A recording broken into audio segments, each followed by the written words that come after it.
data mengenai jumlah kasus pernikahan di bawah usia 19 tahun pada perempuan begitu.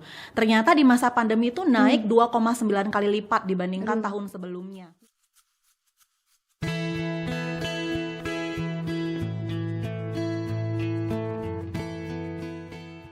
Hai sahabat kreatif, ketemu lagi bersama saya Irna, dan di tahun 2022 ini mungkin banyak yang berharap punya komitmennya itu dari dalam komit dalam belajar, komit dalam bekerja, atau komit dalam sebuah hubungan. Untuk itu kita bakal ngobrol sama Mbak Nice. Hai Mbak Nice. Halo Mbak Irna, apa kabar?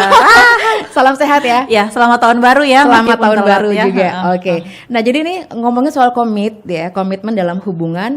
Di tahun 2000-an itu terpantau bahwa banyak sekali hubungan-hubungan yang tidak diinginkan. Bahkan nggak pakai komitmen hitungannya ya. Nah, ini menurut pandangannya Mbak Nice nih gimana nih? Oke, komitmen tuh sebenarnya kalau kita pandang atau kita dengar langsung itu kayak berat ya. Iya, benar. Konsep yang berat kayaknya harus naik kelas dulu baru bisa mendapatkan komitmen gitu ya. Apalagi kalau dalam suatu hubungan harus PDKT yang lama, harus ada kecocokan, baru bisa ada komitmen gitu. Jadi memang hal ini memberatkan bagi misalnya dalam hubungan ya, pasangan begitu. Jadi memang perlu ada beberapa hal yang harus disiapkan sebelum menjalin komitmen begitu. Karena memang yang apa sih istilahnya yang terpantau ini adalah ketika hubungan-hubungan yang tidak semestinya terjadi di masa pandemi itu yang miris, karena misalnya nih ya pernikahan di bawah usia dini hitungannya, atau enggak sosok perempuan atau wanita-wanita yang memang sepertinya tidak diharapkan untuk tetap solid, tetap aktif di masa pandemi. Jadi lebih baik dinikahkan atau seperti apa nih? Kalau dari Mbak Nice sendiri gimana? Ini pas banget ya, kebetulan teman saya salah satu researcher di Monash University itu sedang mengumpulkan data mengenai jumlah kasus pernikahan di bawah usia 19 tahun pada perempuan begitu. Ternyata di masa pandemi itu naik 2,9 kali lipat dibandingkan tahun sebelumnya. Miris banget. Tahun 2020 itu peningkatannya tinggi banget. Jadi banyak sekali perempuan-perempuan meminta seperti dispensasi untuk bisa menikah secara legal begitu. Banyak hal yang sangat berkaitan dengan hal ini. Yang pertama itu ekonomi ya.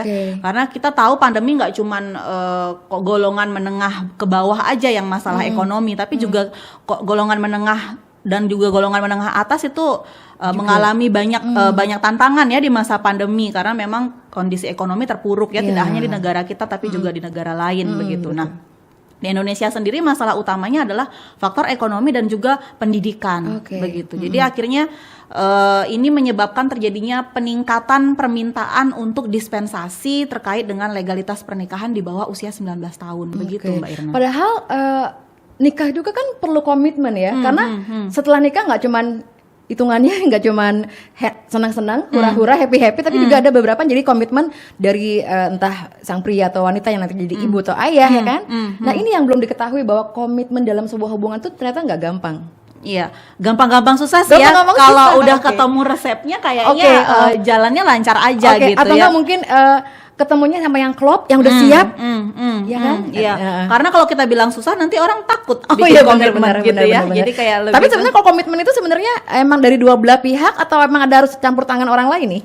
Kalau dari segi psikologi ya, karena saya di bidang psikologi di psikologi interpersonal itu kalau membangun komitmen itu perlu memang ada dua orang yang terlibat dalam suatu hubungan begitu. Begitu juga misalnya komitmen di dalam suatu komunitas, berarti memang seluruh orang di komunitas tersebut harus memiliki inisiatif untuk tergabung di dalam komunitas tersebut begitu. Jadi pihak yang terlibat yang memang mesti sesuai dengan orang yang terlibat dalam interaksi tersebut begitu Mbak Irna. Jadi kalau kita nih punya hubungan, komitnya cuma dari salah satu aja, itu nggak bakal nyambung. Iya, nggak bakal. Capek sendiri hitungannya kan. Jadi yang satunya mengejar supaya komitmennya terpenuhi, yang satunya merasa seperti dikendalikan, seperti dikontrol begitu. Nah, ketika akhirnya sebuah pernikahan karena kurang komitmen, dasarnya mungkin cinta oke lah ya, tapi ternyata komitmen itu nggak full dikasih atau tidak dilaksanakan.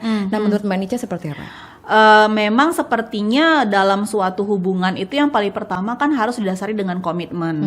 Kalau misalnya nggak ada komitmen, berarti kan sebulan kemudian atau 2 bulan kemudian kalau aku dengan wanita lain atau dengan lelaki lain ya nggak apa-apa, nggak masalah dong gitu ya. Oke. Iya, jadi memang dalam satu hubungan ya dasar paling utama itu ya adanya komitmen selain komunikasi itu tadi gitu. Jadi memang sebelum menikah begitu ya, kalau misalnya memang lagi persiapan menikah, memang penting sekali untuk menciptakan suatu kalimat komitmen yang disepakati oleh kedua belah pihak. Pernikahan kita atau kapal kita mau berlayar seperti apa, begitu ibaratnya. Jadi ada kalimat atau kata-kata atau mantra dalam tanda kutip ya yang disepakati oleh kedua belah pihak yang memang tidak dipaksakan satu sama lain. Jadi ada kompromi di sini, begitu Mbak Irna. Jadi kalau berbicara soal komitmen, intinya adalah kenyamanan, ketertiban, kesempurnaan, cinta. Oh, lainnya gitu ya. Itu lagu. Jadi emang bener banget kalau dibilang komitmen itu adalah gampang-gampang susah. Karena gampangnya adalah ketika memang kita memang udah saling menyatu atau saling mau mengerti satu sama lain, gampang ya. Tapi yang jadi permasalahan adalah ketika komitmennya itu, ya itu dia sebelah.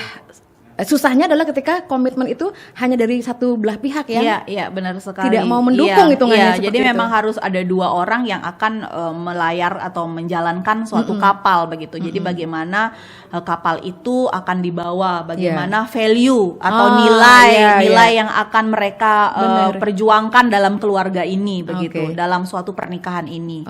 Selain itu juga memang tidak blaming each other ya. Jadi nggak menyalahkan satu sama lain. Kamu sih dulunya gitu. Jadi sehingga akhirnya aku harus memperjuangkan, aku harus mengorbankan dan lain sebagainya. Jadi ketika memang ada suatu konflik dalam suatu hubungan begitu, memang tarik diri dulu, time out dulu gitu ya. Tapi memang time outnya nggak bisa yang namanya berhari-hari.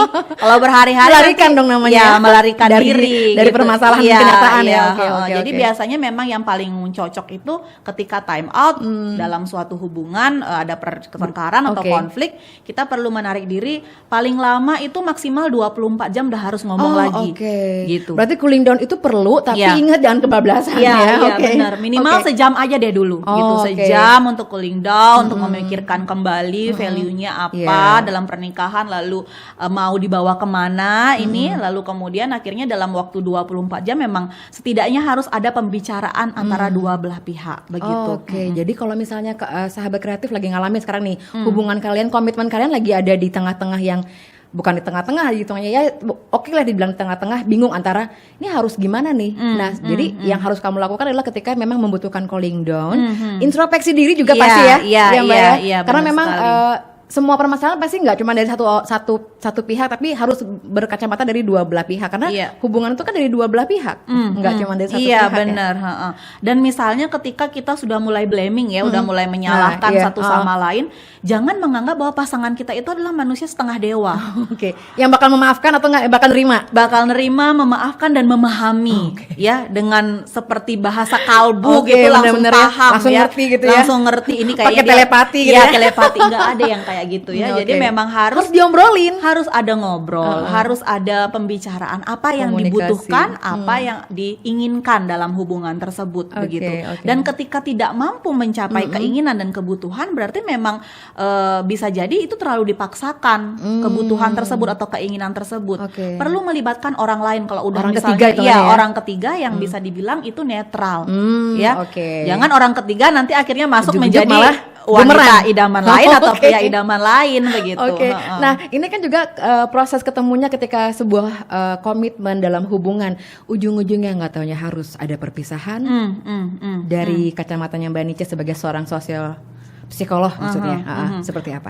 Biasanya kalau menuju keputusan untuk perpisahan begitu, saya biasanya akan menawarkan untuk memang menjadi mediator begitu ya.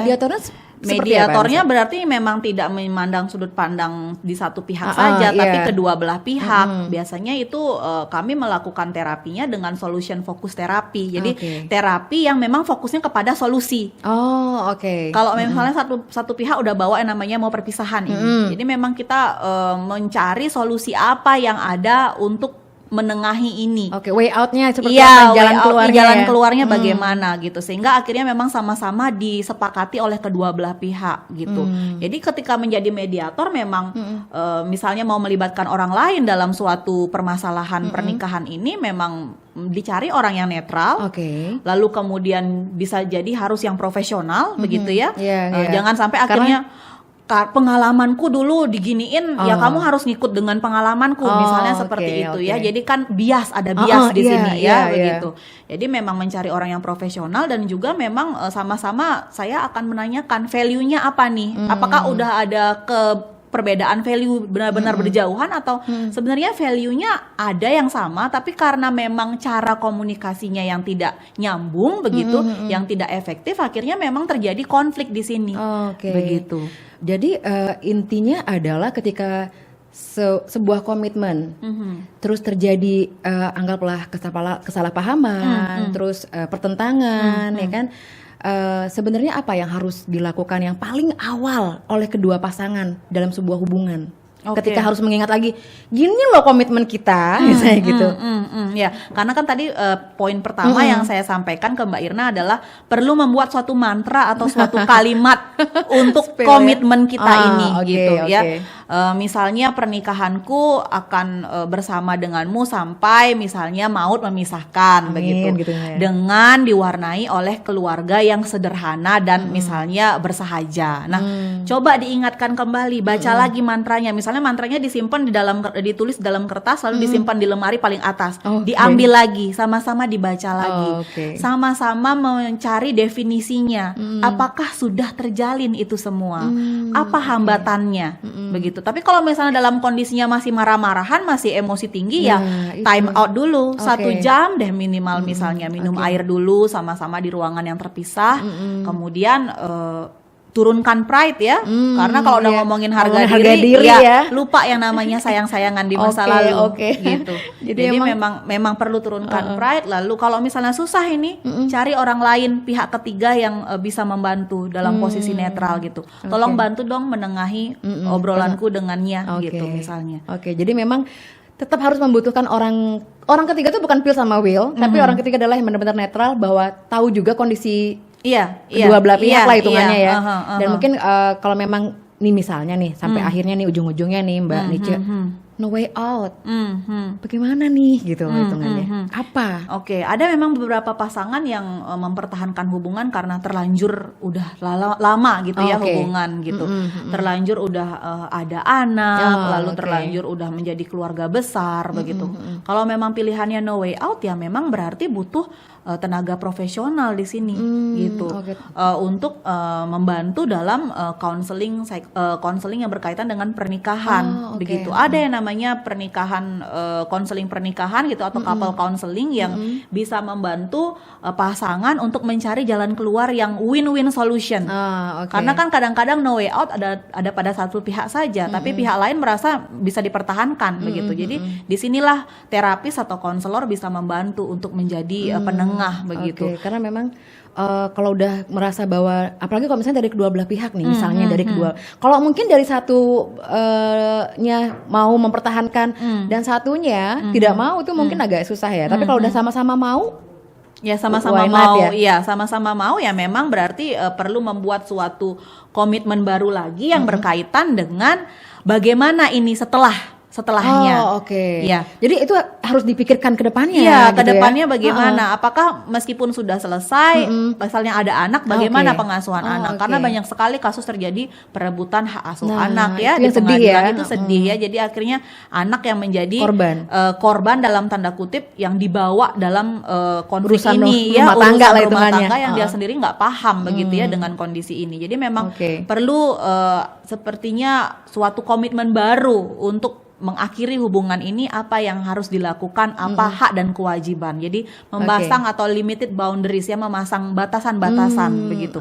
Karena kadang-kadang ketika misalnya sudah berpisah, satu pihak masih ada rasa sedikit cemburu, terus ikut campur jadinya. Begitu biasanya yang terjadi. Itu yang nggak pengen diharapin oleh semua pasangan lah hitungannya lah ya. Iya, benar pastinya. Mbak Nice ini makin seru, tapi yang pasti dari poin dari obrolan kita kali ini tentang komitmen sebuah hubungan seharusnya dan seperti apakah misalnya dalam sebuah hubungan itu yang mungkin ada yang siap-siap mau menikah, sahabat kreatif ya. Jadi harus dengarkan dulu nih seperti apa nih. Ya biasanya kalau yang sebelum menikah gitu ya, kalau misalnya merasa bahwa masih ada ragu-ragu, cari tenaga profesional. Ada namanya konseling pranikah. Oh oke. Ya, jadi sama-sama digali, sama-sama didalami sejauh mana persiapan untuk menikah gitu. Kalau di Bali sendiri saya kurang tahu ya. Kalau di Jogja, dulu saya di Jogja tinggal, itu wajib konseling pranikah. Harus tahu dulu. Jangan cuma preweddingnya aja ya. Ya, konseling pranikah di puskesmas. Jadi datang ke psikolog di puskesmas, ke dokter, lalu ke bidan, ke dokter gigi segala, semuanya diperiksa semua. Sampai vaksin-vaksin segala juga gitu. Sehingga akhirnya siap tidak hanya dari segi psikis tapi juga dari segi fisik. Begitu. Jadi memang kalau misalnya ragu-ragu, konseling pranikah. Gitu. Kalau misalnya udah yakin, siapkan kalimat komitmen yang akan dibawa dan nilai yang akan dibawa dalam pernikahan. Begitu. Sehingga akhirnya ketika sudah goyah, ketika sudah mulai hilang arah, lihat lagi perjanjian pranikah kemarin, perjanjian komitmen kemarin, apa yang ingin dicapai dalam hubungan ini. Kalau misalnya kebutuhan yang nggak tercapai, kira-kira apa penggantinya, harus ketemu substitusinya sebelum memang benar-benar memutuskan untuk berpisah begitu. Nggak kerasa sahabat kreatif. Jadi mungkin ada tambahan dari Mbak Nice untuk sahabat kreatif sebagai komit dalam hubungan, karena memang kalau aku sendiri pribadi mungkin nggak ada yang sempurna ya. Memang nobody perfect. Tapi kalau kita misalnya udah yakin bahwa apa yang kita akan jalani sebuah hubungan itu harus ada komitmennya. Iya, benar banget. Jadi ketika sudah mulai masuk ke dalam suatu hubungan atau interaksi romantis begitu, ingin menjalin suatu hubungan yang lebih serius, jangan lupa untuk menyiapkan komitmen itu sendiri gitu.